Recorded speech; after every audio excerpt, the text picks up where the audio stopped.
രാവിലെ 6:15 കൂടിയാണ് ഇടുക്കി ജില്ലയിലെ പുല്ലുപാറയ്ക്ക് സമീപം KSRTC ബസ് നിയന്ത്രണം വിട്ട് കൊക്കയിലേക്ക് മറയുന്നത്. 34 യാത്രക്കാരാണ് ഈ വാഹനത്തിലുണ്ടായിരുന്നത്. 3 ജീവനക്കാരും ഉണ്ടായിരുന്നു. ഇതിൽ 4 പേരുടെ ജീവനാണ് നഷ്ടമായിരിക്കുന്നത്. 23 പേർക്ക് പരിക്കേറ്റിട്ടുണ്ട്. മാവേലിക്കര സ്വദേശികളാണ് മരണപ്പെട്ടവരെല്ലാം. മാവേലിക്കര സ്വദേശികളായിട്ടുള്ള രമാമോഹൻ, അരുൺ ഹരി, സംഗീത്, ബിന്ദു എന്നിവരാണ് മരിച്ചത്. 2 പേർക്കുടെ പരിക്ക് വളരെ ഗുരുതരമാണ്. ഇവരെ കോട്ടയം മെഡിക്കൽ കോളേജിലേക്ക് മാറ്റിയിട്ടുണ്ട്.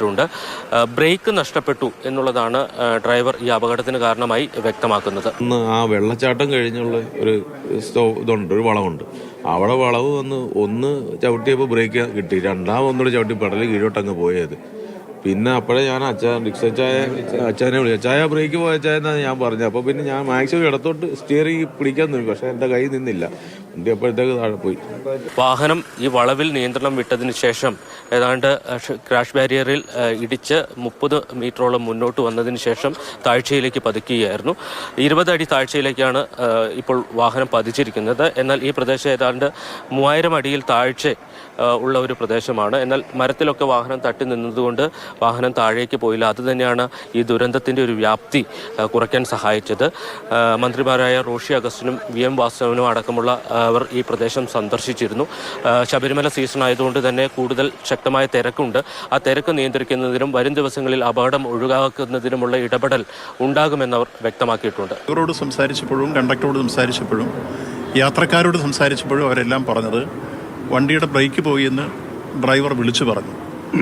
ഭൂരിപക്ഷം ആളുകൾ ഉറക്കത്തിലായിരുന്നുകൊണ്ട് ഈ ഡ്രൈവറുടെ അനൗൺസ്മെൻ്റ് എല്ലാവരും കേട്ടില്ല. എന്നാൽ കേട്ടവർ വണ്ടിയുടെ കമ്പിയിലെല്ലാം ഞാരിയും വെള്ളം വയ്ക്കുകയും ഒക്കെ ചെയ്തുകൊണ്ട് കമ്പിയിൽ കയറി പിടിച്ചവരൊക്കെ രക്ഷപ്പെട്ടു എന്നുള്ള രൂപത്തിലാണ് കമ്പിയിൽ ഞാന്ന് കിടന്നവരൊക്കെ പറഞ്ഞത്. അപകടത്തെ തുടർന്ന് ഇതുവഴിയുള്ള ഗതാഗതം ഏറെ നേരം തടസ്സപ്പെട്ടു. പ്രത്യേകിച്ച് ശബരിമല സീസൺ ആയതുകൊണ്ട് തന്നെ തീർത്ഥാടകരുടെ വലിയ തിരക്കുണ്ടായിരുന്നു. ഏതാണ്ട് 3 മണിക്കൂറോളം നിയന്ത്രണ വിധേയമായി മാത്രമാണ് ഇതുവഴിയുള്ള വാഹനങ്ങൾ കടത്തി വിട്ടിരിക്കുന്നത്. ഇനിയിപ്പോൾ രാത്രിയോടുകൂടി മാത്രമേ ഈ വാഹനം ഇവിടെ നിന്ന് മാറ്റാൻ ആവുകയുള്ളൂ. എന്തായാലും ഈ വാഹനം ഉയർത്തി അതിൻ്റെ അടിയിൽ ആരും ഇല്ല എന്ന് ഉറപ്പുവരുത്തിയിട്ടുണ്ട്. രാത്രിയിൽ ഈ വാഹനം ഇവിടെ നിന്ന് പുറത്തേക്ക് എടുക്കുന്നതിനുള്ള നടപടികളുണ്ടാകും. എന്തായാലും തുടർച്ചയായി ഈ മേഖലയിൽ ഉണ്ടാകുന്ന അപകടങ്ങൾ തടയുന്നതിനുള്ള ഇടപെടൽ ഉണ്ടാകണമെന്നൊരാവശ്യം ഈ പ്രദേശത്തുള്ള ആളുകളിൽ നിന്ന് മുന്നോട്ട് വയ്ക്കുന്നുണ്ട്. പ്രത്യേകിച്ച് മകരവിളക്കൊക്കെയാണ് വരാൻ പോകുന്നത്. ആ ദിവസങ്ങളിൽ വലിയ ഭക്തജന തിരക്കുണ്ടാകും. അത് മുന്നിൽ കണ്ടുകൊണ്ടുള്ള നിയന്ത്രണങ്ങളും അതോടൊപ്പം തന്നെ സുരക്ഷയും ഈ റോഡിൽ ഒരുക്കണം എന്നുള്ളതാണ് ഈ പ്രദേശവാസികളുടെ ആവശ്യം. പുല്ലുപാറയിൽ നിന്ന് വിനു കാഞ്ഞിരപ്പള്ളിക്കൊപ്പം ജെയിനസ് രാജു, മാതൃഭൂമി ന്യൂസ്.